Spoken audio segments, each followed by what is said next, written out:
which is the strategic voice for the arts and culture sector in Lancashire. We have been working with Active Lancashire for the last year or so to help programme the CPAN sessions. And today's session is actually focused on how arts and culture connect with health and well-being. We've got two great speakers for you today. Sorry, I'll just move that out of my view.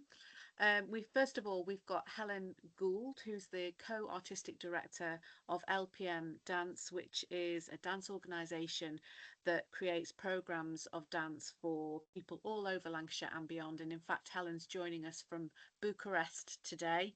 So thank goodness all the technology is working. Over the last few years, LPM Dance has been funded by the National Lottery Reaching Communities Fund to work with people living with Parkinson's disease, and Helen's going to be talking a little bit about that work shortly. We're also joined by Jocelyn Cunningham, Director of Lancaster Arts, which is one of Lancashire's 18 national portfolio organisations funded by Arts Council England. And Lancaster Arts work, which Jocelyn is going to talk to you about in much more detail than me, but it's very much located within the cutting edge contemporary arts practice, which is driven by social and environmental justice. So two very different talks, both working at the intersection of arts and health and arts and well-being. What we're going to do is have 15 minutes from Helen and then a few questions, and then 15 minutes from Jocelyn and then a few questions. We were hoping to have Stephen Sanford from the ICB give a little bit of context around some of the statistics and the work of the ICB in the two areas that Helen and Jocelyn are going to be talking about. Unfortunately, he's just messaged this morning and he can't make it. But what we'd like you to do is view these talks as a taster, really, of the sorts of work or sorts of ways, rather, that arts and culture work at that intersection of health and well-being, and perhaps an invitation, really, for us to maybe have some follow-up separate meetings about how the arts can support people living with Parkinson's, and then also how the arts can support people with mental health issues with getting access to green and rural spaces, and how do we work together to support those people in those ways. So Helen, would you like me to share the screen? Okay. Yes, please. Window. As usual, got 10 screens open, 10 tabs open at once. Right, okay. Second.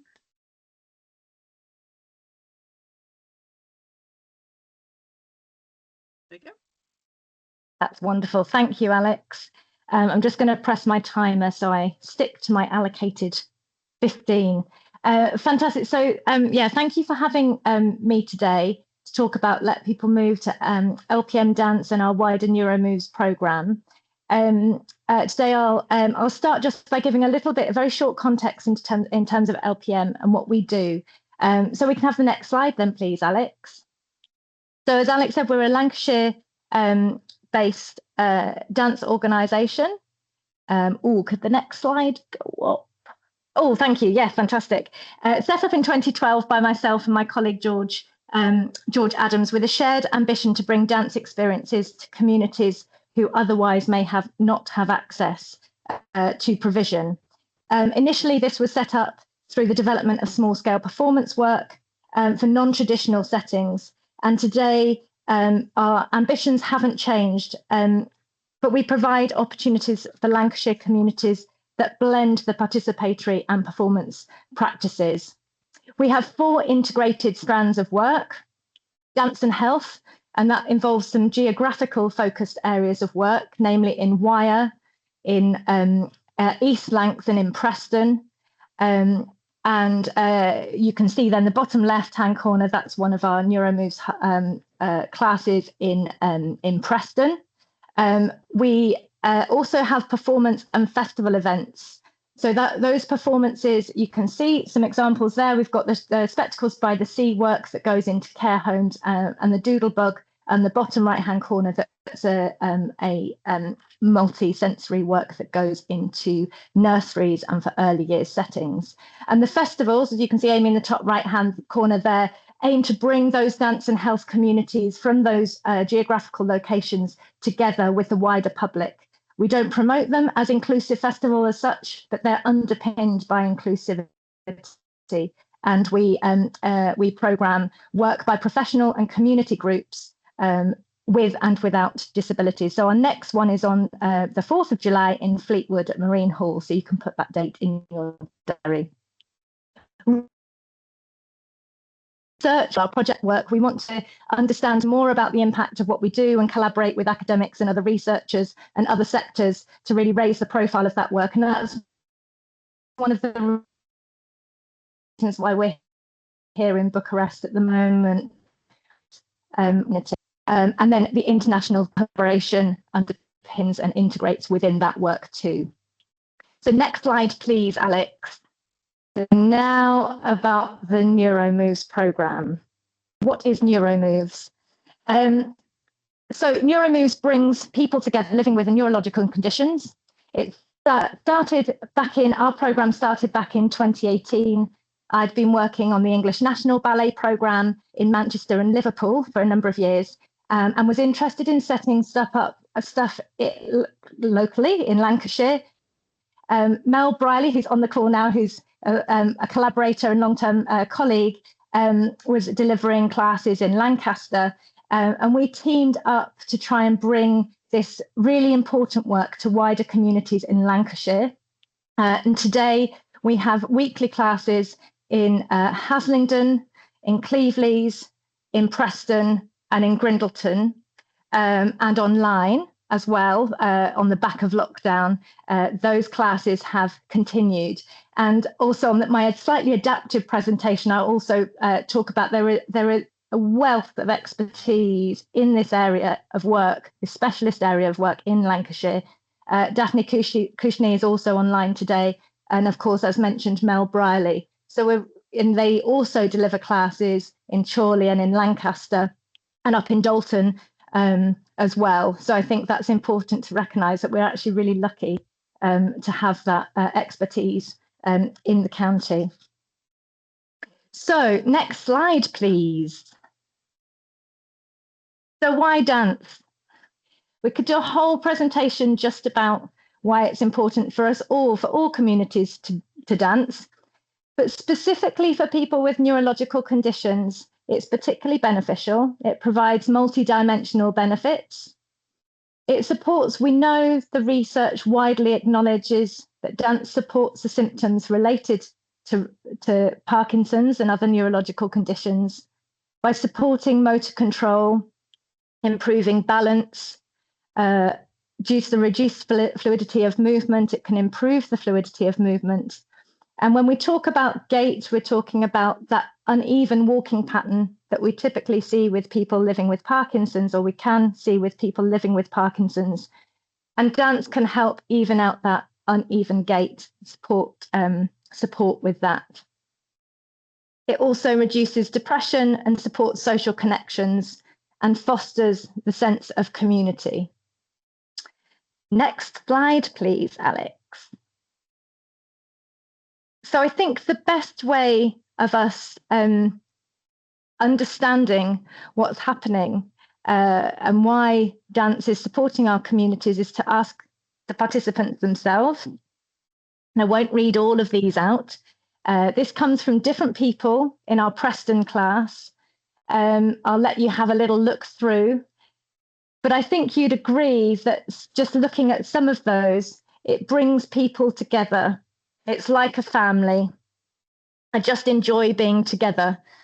And time again, we realize that what's bringing people back is that sense of community and that feeling of safety. So that's something that's really important. And I think one of the things that we try and ensure within our program is that we're really listening to the voices of those communities and driving our projects forward in those classes from what their needs are and what they want. Next slide, please, Alex.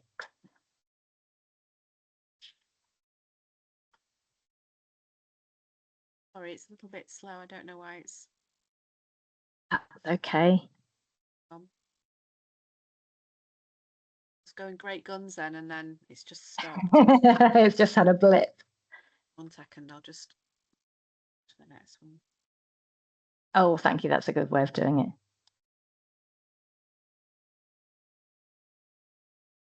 There we go.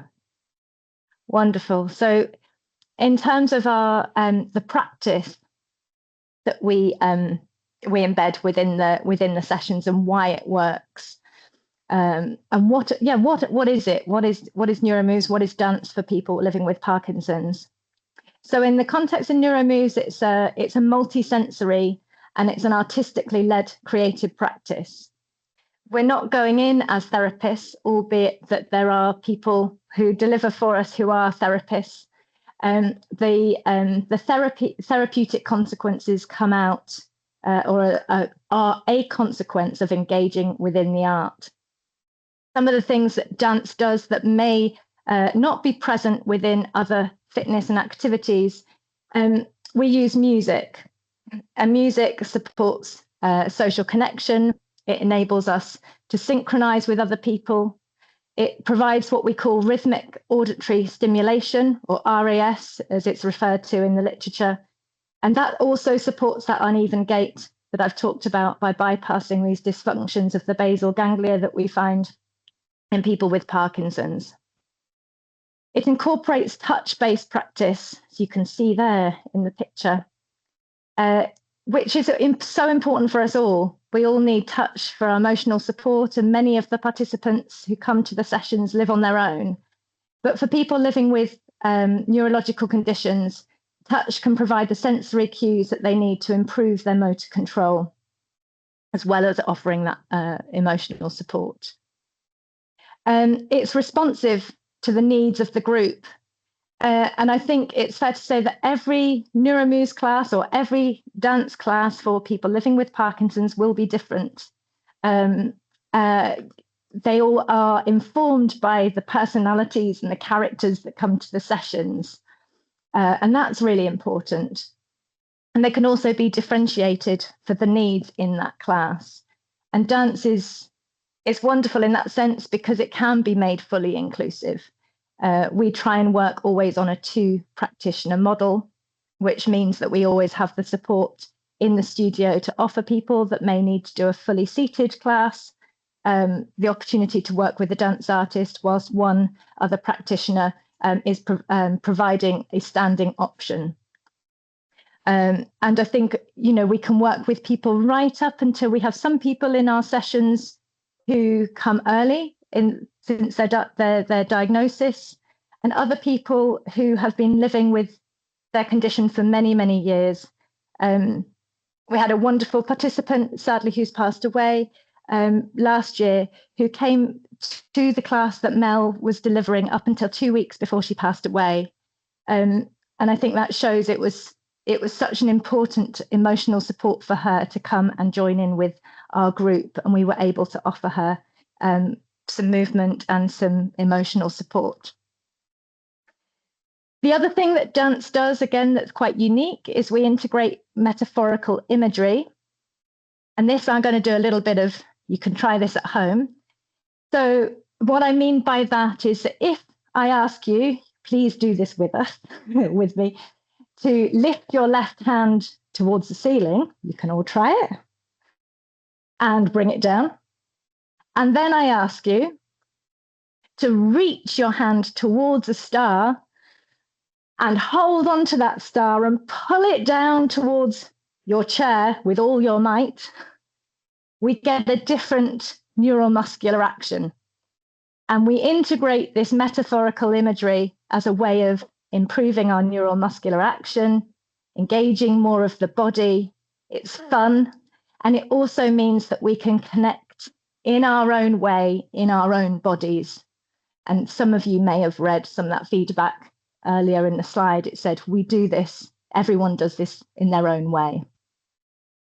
We use visualization, we use improvisation as a way to develop new movement vocabulary and develop new neurological pathways, new pathways to movement. And I can't see the bottom of that slide, I'm not quite sure why.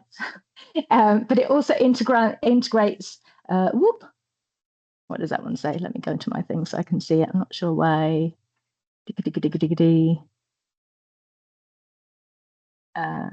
I've lost you there. Sorry, it says integrates transferable function. Oh, yes, thank you. Thank you, Alex. Yes, so in terms of that, we integrate activity through creative movement.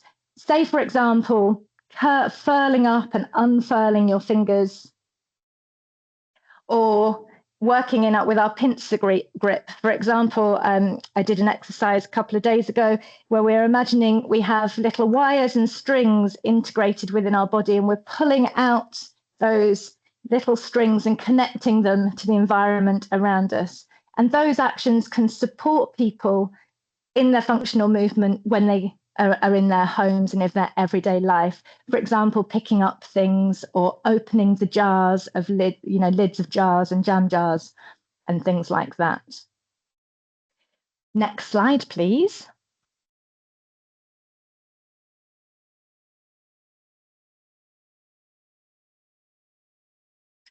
Not quite sure why it's not playing ball. I'm going to have to do it like this. I'm really sorry. That's all right. No, don't worry. There you go. Oh, thank you, Alex. Lovely. So then just touching on the research and wider opportunities, one of the things that we're trying to do for people that have a progressive condition and that typically their social footprints will be reducing is actually flipping that and trying to signpost to other opportunities and widening that social footprint. So, for example, as we said, Mel and I are here in Bucharest with some of our dancers from our Preston group, skills sharing. We've been engaged in a interdisciplinary co-curated research project recently with the University of Lancashire called Empowering Voices, that's been about our community being co-researchers and then really leading with research questions. We have also engaged our communities in performance opportunities, which is really wonderful for them to be able to have that experience of what it feels like to be an artist and to be on stage and be seen in that way. There were 2 projects, Dance Like Nobody's Watching, which was in 2023, and then Mel has recently created the wonderful Seascapes, which has been performed here in Bucharest and in the University of Lancashire a couple of weeks ago. Our festivals and events, we try and encourage our Neuro Moves community to come along to those. In 2024, which was our last Fleetwood Festival, some of our community came and volunteered. They trusted us to provide them with a volunteer opportunity that was safe and accessible, and they had the correct support. They all had their T-shirt and their caps, and they enjoyed taking part in that event. We also have a community activator team who help feed in ideas and help direct the way the programme is run, as well as signposting our community to other opportunities that may be happening in the wider community. Our Preston group particularly are very lucky because they're now really part of that university community and get invited to student showcases and all sorts of wonderful things as well, which is wonderful. Next slide, please. I'm on my last little bit now. Wonderful. So in my adaptive version, I'd also added in some extra ones. So I will add these in. So what you see here is our Neuro Moves classes across the week. And there are also classes led by Mel on a Thursday in Chorley at 2 o'clock. And on a Monday in Dalton at 1:30, Mel? Can't remember what those. Yeah, it's me and Daphne and Penny Collinson and Lucy Nicholson. We've been leading one in Dalton from 2 till 3:15. 2 to 3:15 in Cumbria. Thank you, Mel. And then on Friday, Mel also has a class in Lancaster, which is at 1 o'clock until 2 o'clock. So we're very lucky. We do have a program that we think, reaches across the region. And at this point, I think it's really important to say how hard it is to sustain all this activity. We're really, it's in terms of capacity to meet those needs of the community. We want to be able to provide that activity as an ongoing basis. It's really important for our communities to have weekly, regular provision. Our Neuro Moves activity funding runs out at the end of December, beginning of January. And I know the Dalton class is waiting for news on more funding. So I think it's very important just to underline how challenging it is at the moment to keep these activities going. Is that the last slide? Have we got an extra little bit? Yeah, and that little slide is just about skills sharing, training and collaboration, and how important that is as part of the programme. But I'm very aware that I've gone over a little bit with my time, so I'm going to stop there and hand over. Thanks, Helen. That's so interesting. We've got time for 5-10 minutes of questions if anyone would like to ask Helen, or indeed Mel on the call, or anybody else about the work that they're doing to support people living with Parkinson's. Or perhaps how it connects to the work that you're doing. Jocelyn. I've known Helen for many years, but it was really great to hear all the kinds of work that you're doing at the moment. I just wanted to ask about Budapest and what the skills sharing is looking like. What do people from Preston bring to people in Budapest and vice versa? It'd be great to hear that. Yeah, we're in Bucharest. If I missaid it, I might have missaid it in my excitement and anxiety of presenting to you all. We're in Bucharest at the moment. So that relationship started, it was Mel Brierley that started working with this community over in Bucharest in 2023. And this project is about skills sharing and training. Dance. We've been working with dance therapists predominantly, and some dance artists too, who are engaged in some other training that's being delivered by Dr. Richard Coton from the UK and his wife Mary Coton. And they've brought us over to do some training for their communities. And it was important for us to be able to, because the opportunity was there, and also to ensure that the voices of the community living with Parkinson's are heard, that they have come over too. Mel, do you want to provide any more context to that? Because you've...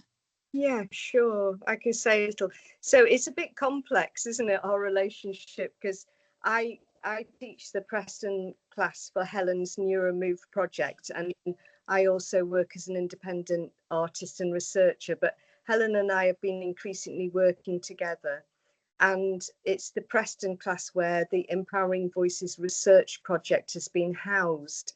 So, and then I have this link with Romania because I delivered training 2 years ago. So they're really interested in our Empowering Voices research project, which looks at co-creative research and how we can really involve participants with Parkinson's in research and not just have the research done to them, and what that really means. What does research mean for them? What's important for them in the context of living with Parkinson's and dancing with Parkinson's?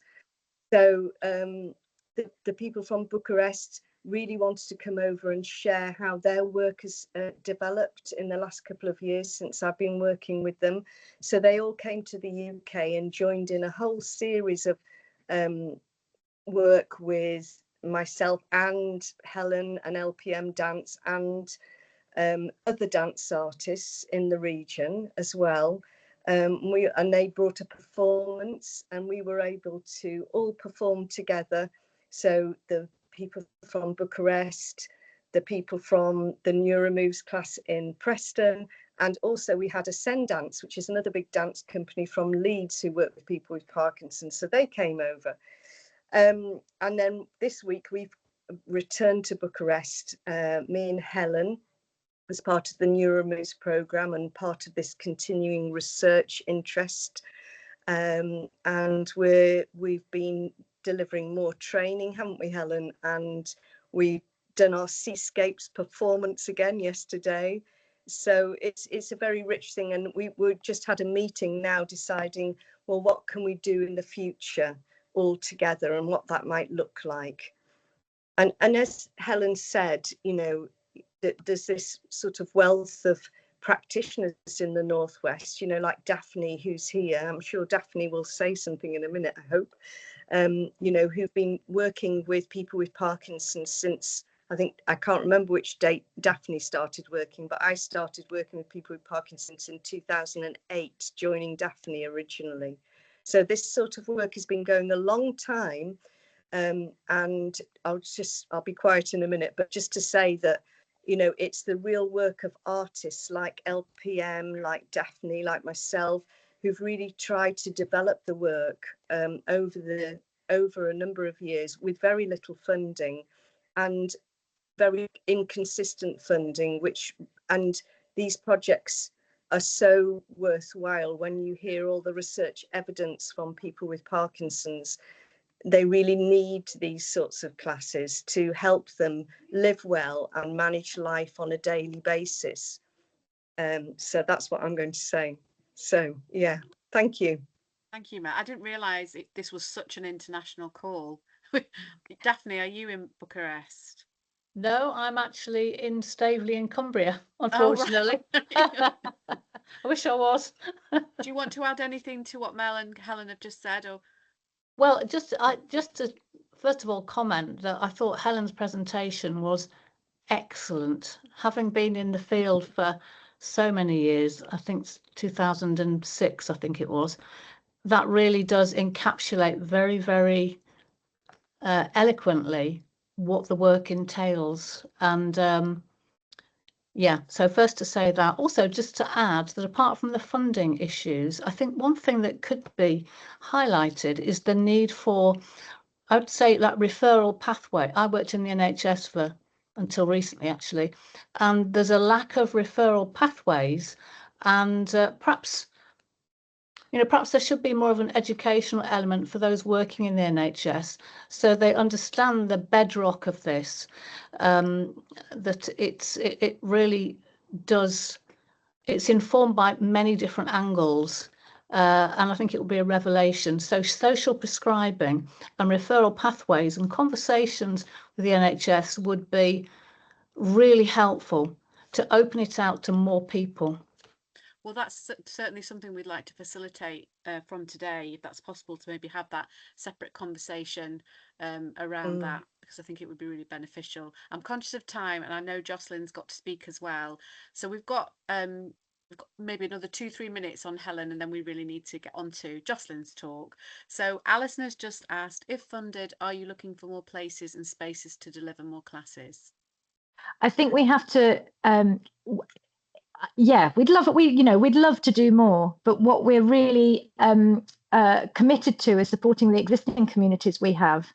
And at the moment, funding is so precarious that that is the number one priority. We don't want these classes in Preston has been going, the longevity of that Preston class has enabled us to be where we are now, with our community coming to Bucharest and performing.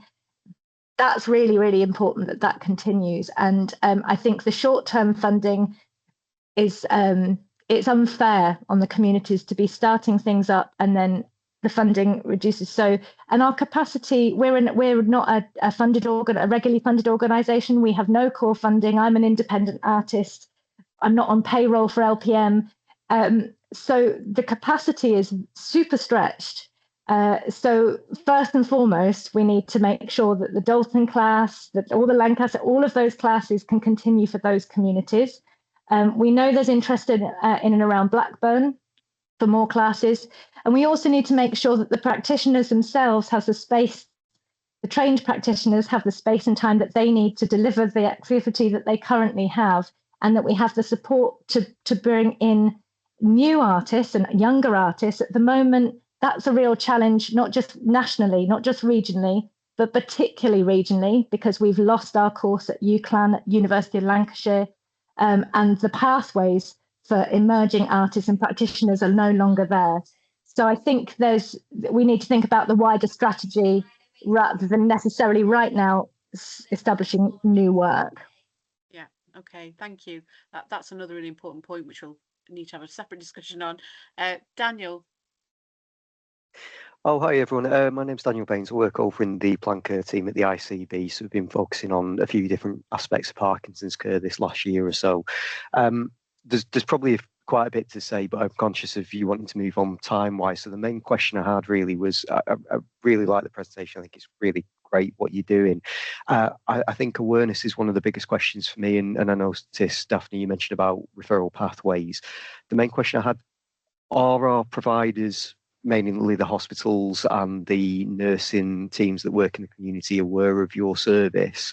And if not, we can probably facilitate. We have a steering group where we have everybody around the table where we could, I'm sure not just yourself, Helen, there's other people on the call that might want to access that will give that clinician oversight of what it is you're doing, to try and get a bit more awareness of what you're doing and in that respect. We need more. Just more, because we know that there are some people that we're aware of and there are others that we're not reaching, and so we've recently started the new class in Cleveland's. The council have really helped with that promotion. Parkinson's UK have helped, and we've started with really good numbers, but it does take time, and we need to think about just everyone helping. More people helping with those pathways, please, would be super. I'll pop my email address in chat, and by all means, yourself, Helen, anyone wants to get in touch, we next have a meeting in January. So we have clinicians from every hospital and our community-based nursing team that will be on those calls. So even if it's just a 5-minute, this is available, that, happy to have a look at that with you. And it's also just worth saying that we find that are really valuable, and we appreciate everyone's time is super stretched, but if people experience physically what the activity is and they take part, we're always welcome social prescribers, Parkinson's nurses to come and join at any of the sessions. Then they can advocate for it in a really effective way. So I think probably Daphne and Mel will agree. We welcome people to come who can experience firsthand. Absolutely, yeah, it's the best way to do it. Thank you. That's really helpful. And just while you were talking, I was thinking, is there anything that could go into the leisure centres? Because I'm conscious that people might live in Cleveland's, but they could maybe go to something in Fleetwood and, vice versa. So people might see the details of a class in one place, but be happy to travel to Preston, for example, for a specific class. So that might be something worth thinking about as well. Yeah, I think, yeah. Sorry, I'm really conscious. So is it Chetri? Yes, it is. Thank you. My name is Suresh Chetri. I'm a consultant neurologist, and I'm the clinical director for neurology. I was, I think, pulled into this by Stephen from ICB. Yes. So I was late, and I need to leave for my clinic as well. But just a quick one. The importance of exercise is something Daniel is aware that I've been flagging up with ICB for the last 3 years. Because patients in our region across Lancashire and South Cumbria, in a way, are disadvantaged due to lack of that access. And when I talk to my patients with Parkinson's, I tell them the number 1 treatment that I'm going to prescribe is exercise. Number 2 is drug.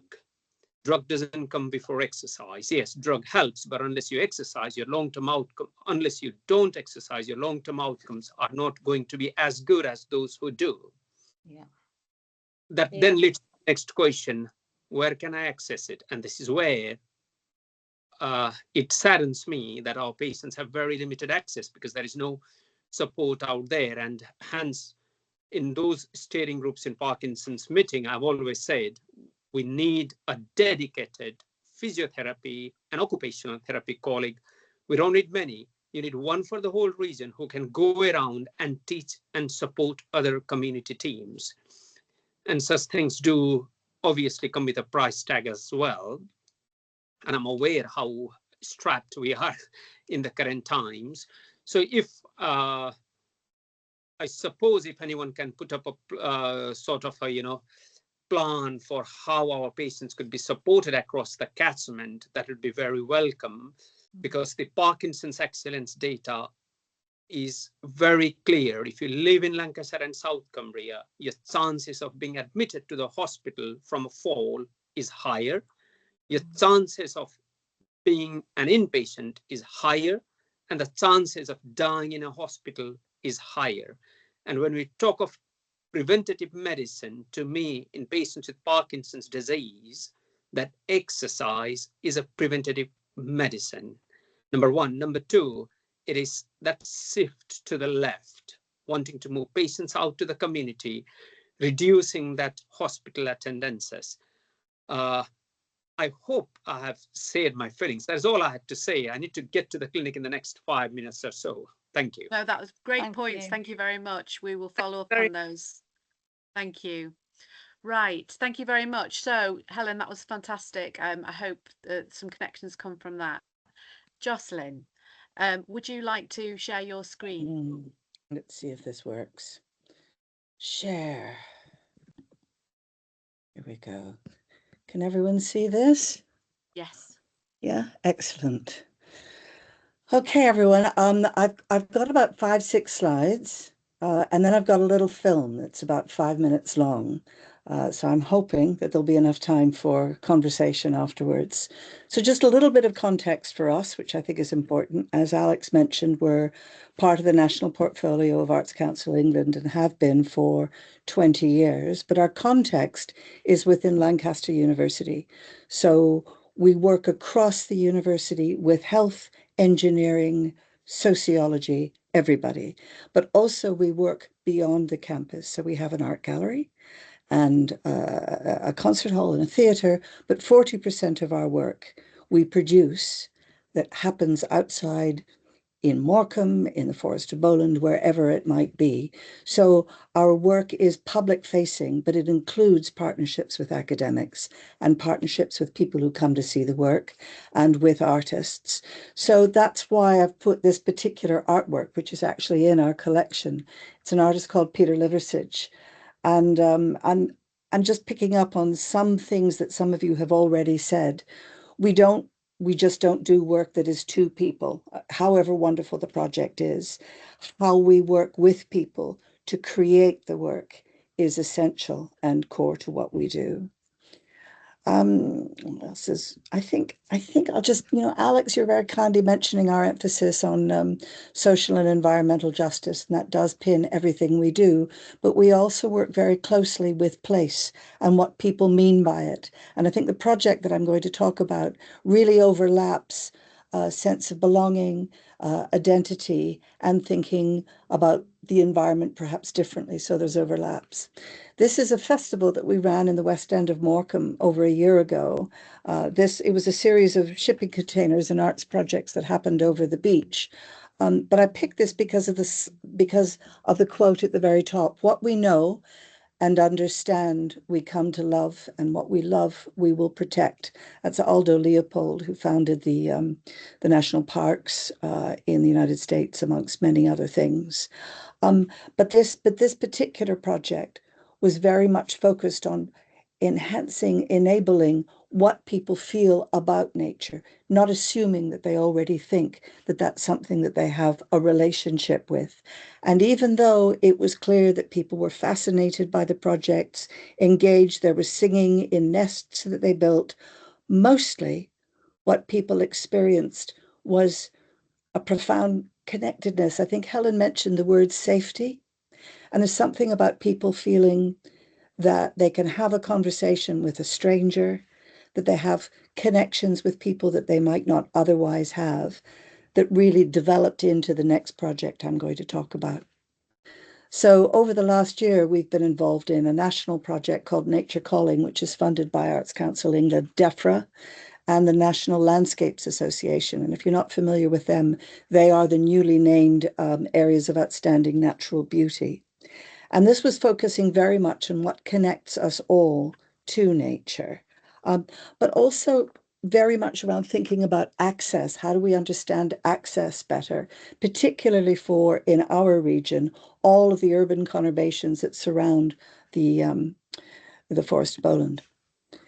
So all of the academic evaluation work is being done by the University of Derby. And if you're not familiar with them, check them out. This is the Nature Connectedness Research Group. And what they're looking at is not just the relationship of contact with nature, but through our feelings of senses, emotions, beauty, meaning, empathy with each other. How can that be measured within the context of a natural setting?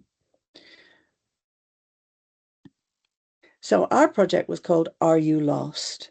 And that really came out of the idea of people who might feel that they don't belong. If you're familiar at all with the Forest of Bowland, you'll know that unlike the Lake District, it's not always easy to even find a pathway sign, hard to park, it's a bit bewildering. It's mostly privately owned by the Crown and the Duke of Westminster. The artist was Rob St. John, and his work emerged through creative workshops, walks, and activities with primarily young people from Nelson and Burnley at all school levels, but also young people not in education, employment, or training. Also with farmers, with conservationists, artists, and community history groups in particular. And we had, remarkably, we didn't expect this, over 21,000 people engaged in the development of this work. And all of that led to feelings, memories, words that were then embedded within the film that was part of Are You Lost, that's going to be on our website soon.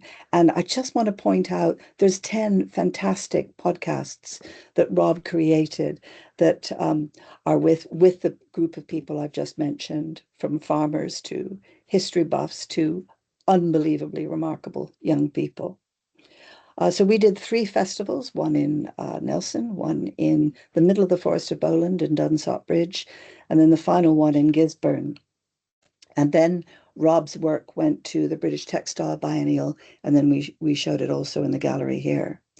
And it was covered by Country File, which is always very good for numbers. There's around 5.5 million that engage with it, but it wasn't just here's a lovely arts project. And that's what I really want to talk about. It's not just a lovely, beautiful arts project in a beautiful place, but about how nature can unlock a way of being part of a wild space that connects you to yourself. A lot of the women that we worked with talked about grief a lot, talked about their grandfathers and their great-grandfathers who were farmers in Pakistan, but since the family had been based in Nelson, they had no connection with that history, so that was really important. It was also so much about connecting, as I said before, with strangers. There's something about meeting strangers in a wild space that surprised us about how important it was, and connecting across generations as well. We had kids and we had a lot of elders in the group, that something about being out, doing things together really made a difference. So I think there's just one more point before I show this film.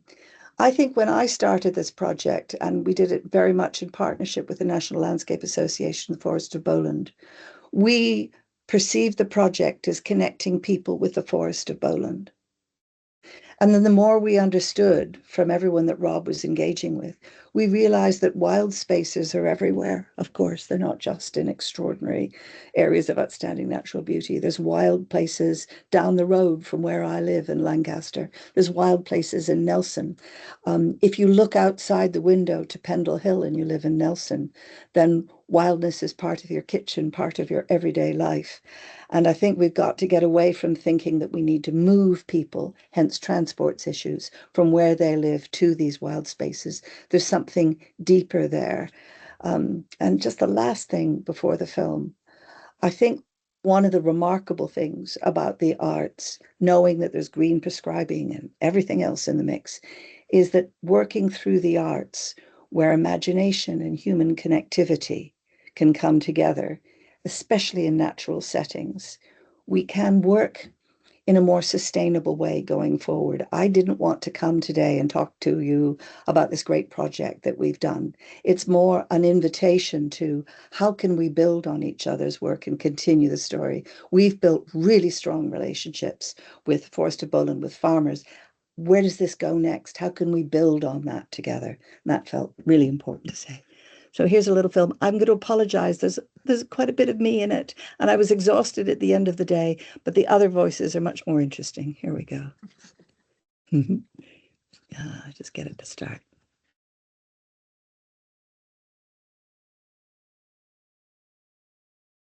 This project came along and it let me work with communities all the way around the fringes of Bowland, especially in East Lancashire, where I originally grew up. We've run this same installation at Dunsop Bridge in the middle of the fells. That was done entirely off-grid, off a solar-powered generator. And we've also run it in the middle of the town in a disused building in the middle of Nelson. So it's been in the town, it's been in the fells, and now it's in the forest. To start in Nelson with the Festival of Culture was the perfect place to begin. And in each place, we've had the installation in not a kind of an art gallery space or where you might expect it. And each time we've built relationships with people as well, building trust. So it's easier sometimes for people to come to places like this because they know you, they've met you. Oh, I met you in Nelson. It's okay. So then Dunsop Bridge is kind of, actually, it's supposed to be the centre of the entire UK. And there we were on a village green, and that was a very different environment. And it's easier to get to than here. And here in Gisborne, we're almost in Yorkshire. So we wanted to be in different places in the forest, partly because the installation and the activities we do are different, but also because it would reach different people. I have been involved with the Are You Lost project, making the textiles for the installation. And I've also been running weaving workshops in backstrap weaving. So we've had lots of different arts workshops and walks and creative talks going on. Just being out in a space like this obviously has a lot of positives in terms of well-being, mental health, but also just to change of scenery, change of environment. This space itself, it's quite kind of tucked away, but knowing that places like this exist is sometimes quite difficult. But when you have a prompt or an activity or an event like this, it brings people from different places, which brings different ideas and understandings into a space. And actually running a workshop like this means that people have a chance to chat and share those ideas and share those perspectives. And I think that probably is, or for me, is certainly one of the most valuable things. We have a reflection tent here, and we just give people some tea and just to think about what's the most valuable for them. There's a lot of conversations about fathers and husbands recently passing away, and people talking about being here, triggering memories, and it being quite emotional, and that it felt like a healing place. They felt trusting in the environment to express their grief, and there were tears, and this was a room of strangers. Sometimes that's what nature or being in these extraordinary wild spaces do for us, that they connect us to a deeper place inside ourselves. And that was clearly what was happening. There's been a couple of buses bringing people from the town of Nelson out into the forest. It's been such a wonderful experience for me. These women who were talking to me saying that their fathers used to run a loom themselves. And so it's all so interlinked and intertwined with a greater world of East Lancashire and the cotton mill trade and how that spreads out to further afield, and how actually with some different crafts and different activities, you can get these sort of worlds to come back together. And it really is art speaking to rebuild communities. I've learned so much in this work about community, about culture, about place, about connection to nature. In these post-industrial towns in Nelson and Burnley, you can often see the hills, you can see Pendle Hill, but it's both a beacon and a barrier to getting out into the landscape. If you've not got transport, if you've not got a family member or an inspirational teacher, then it can feel like a million miles away. Thinking about what connects us to nature. And of course, there's something peculiar about that, because that's as if we're separate to nature. We're not separate to nature. We are nature ourselves. If we don't connect to something on an emotional level, we don't care for it as deeply. It doesn't become part of who we are. People living in Lancashire don't know Lancashire because they don't get the opportunity to explore areas like these. The rest of the group have been really chilled about it. They didn't feel like they were in another area. They felt like they're home. Especially the ladies who come from the farming background. for them, seeing all this is like going back to their roots. So it has been quite an amazing experience for all the ladies, and they definitely would like to come back again. Bowland is for everybody. You know, this is your landscape as much as anybody else's. And so in very kind of modest and quiet ways, just trying to get people out to be able to have experiences, to be able to have adventures, to be able to be together, to share perspectives, as I say, with people from Bowland who live and work here, and to kind of foster that sense of exchange. The installation itself is quite contemplative. I was just speaking with a woman who was talking about hearing sounds she's never heard before, bird songs, because the nature of the installation, it's almost dreamlike. And so she was seeing a wild space, not for its pretty pictures, but for its emotional resonance. All of the materials in the installation are gathered from the Bowland landscape. One of the pieces in there is a big black sculptural piece, and that's all used from Bowland fleece that was donated, that I carded and wet felted. It's become quite a moving physical object. I'm sort of trying to weave together in the film and the sound this kind of past, present, and possible future of Bowland. Like, how might this place be, richer, more diverse, both for people and for nature? How do we imagine those futures? The importance of projects like this is that it connects us to each other. People who don't know each other and probably won't see each other again, connecting through doing things like singing together or eating together. Sometimes it's very simple. It doesn't have to be complicated, but we need to make space for that. It's critical.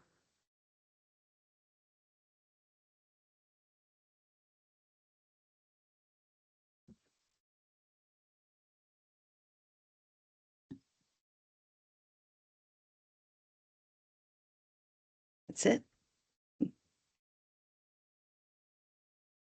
Thank you, Jocelyn. That is such a beautiful project. And, Darren's clapping there.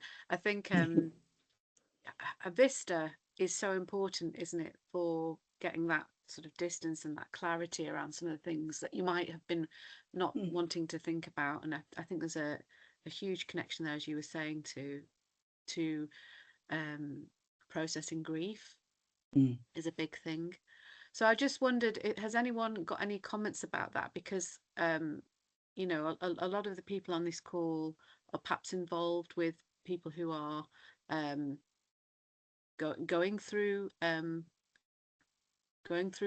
grief process, or people who are not necessarily accessing those spaces and seeing them in those ways. Would anyone like to make any comments? Darren?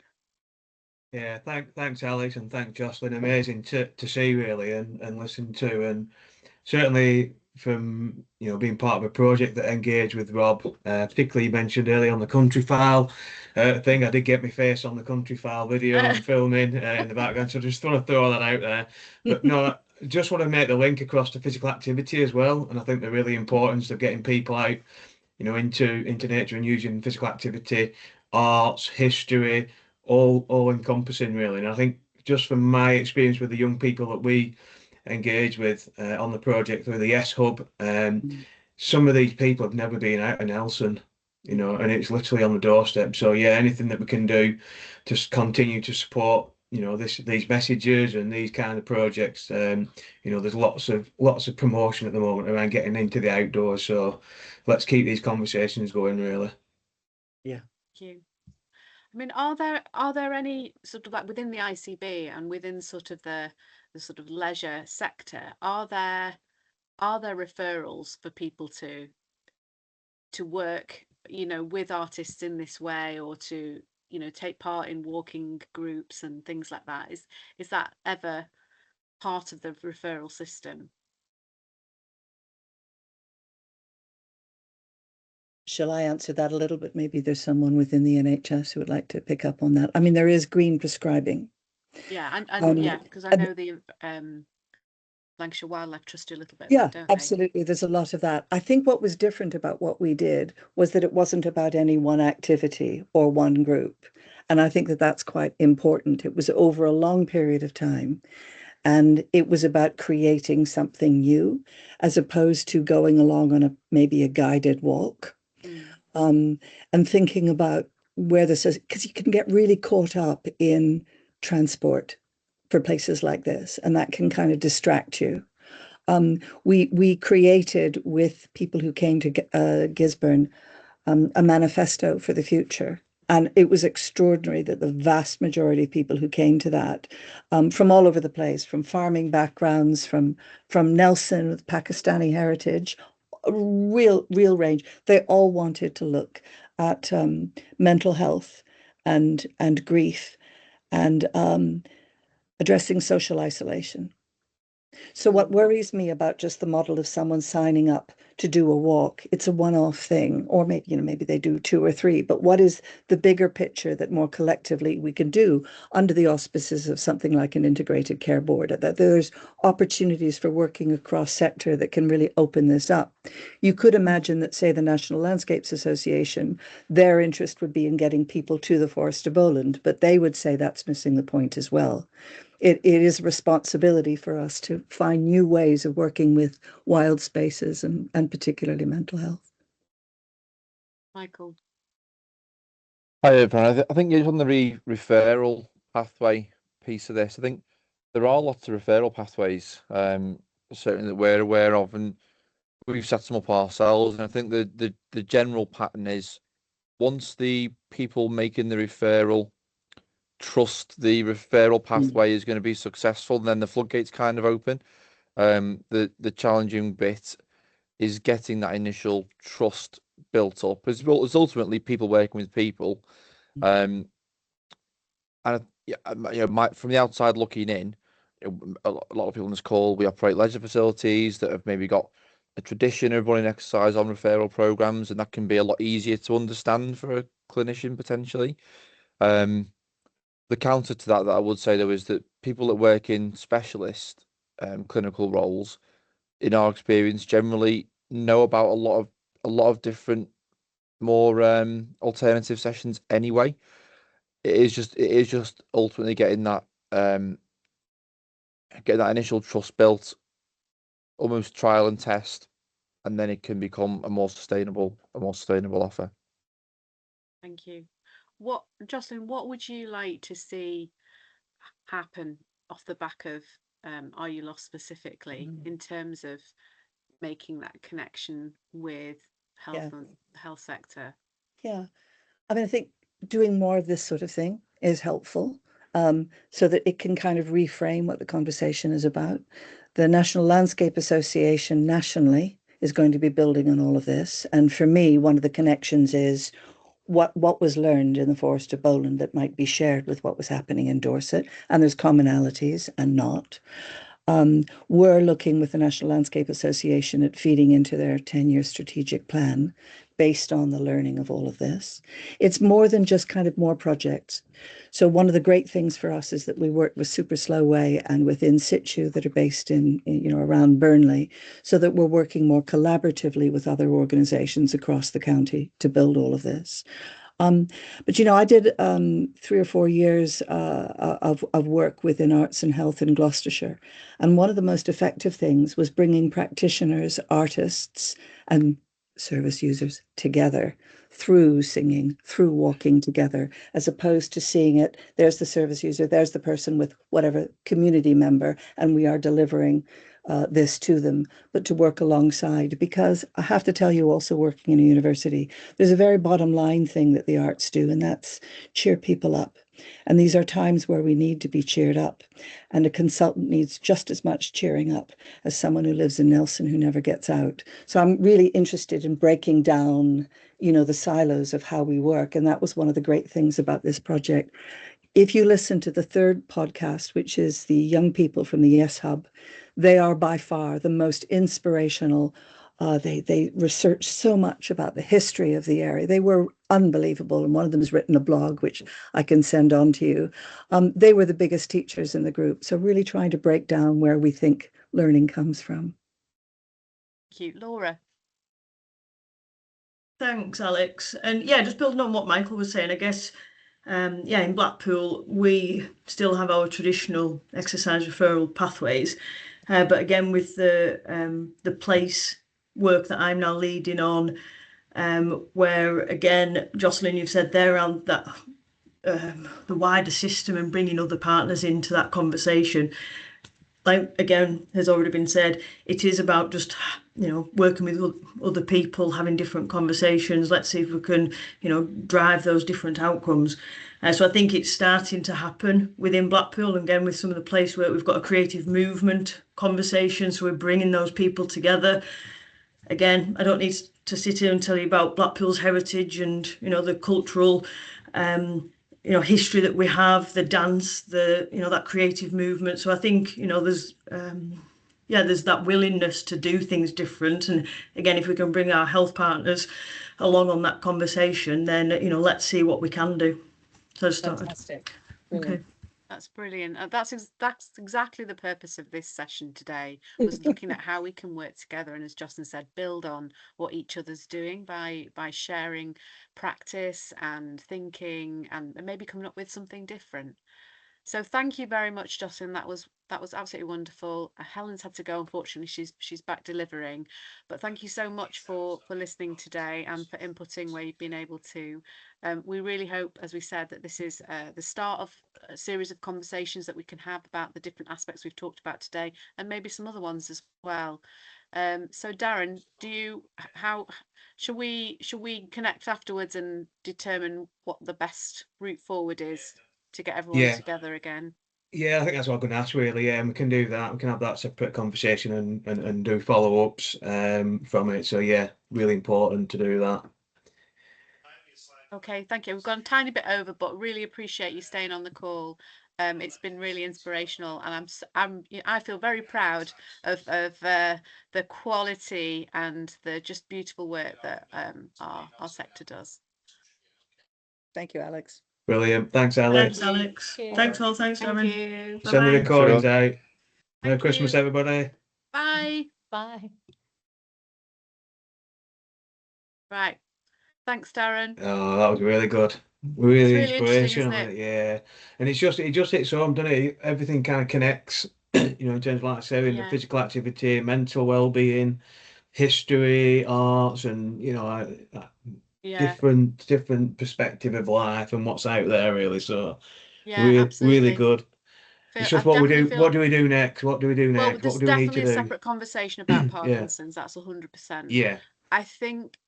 I mean, the stuff that Justin's talking about is the stuff that Adrian and I have been talking about, like setting up this creative health network where we do bring, and that's we put in a bid on behalf of Arts Lancashire, put in a bid on behalf of our Active Lancashire and Arts Lancashire to the Legal and General Health Equity Fund to try and seed this network, and we didn't get it, but I think we need to go again for another funder, because I really feel that is what is going to create those conversations that Jocelyn's talking about.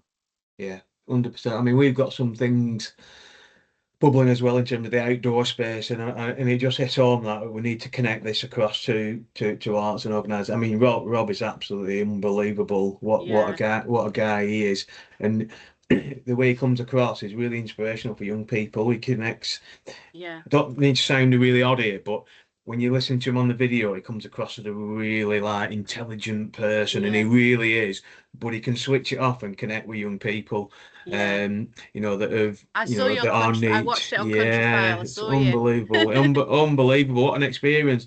And since then, honestly, I've been inspired by it, because I mean, I knew one of the young lads that we took, and we got him out of isolation in his bedroom. His parents have sent in loads of kind of testimonials of thanks and stuff like that for getting him out of his bedroom.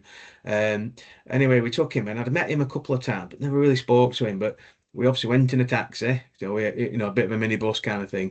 And I really connected with him. What a lovely bloke, and so intelligent, so many skills, and you just think we've got to get him out of his comfort zone, and environments like he was absolutely buzzing. And on the film, he came across really well.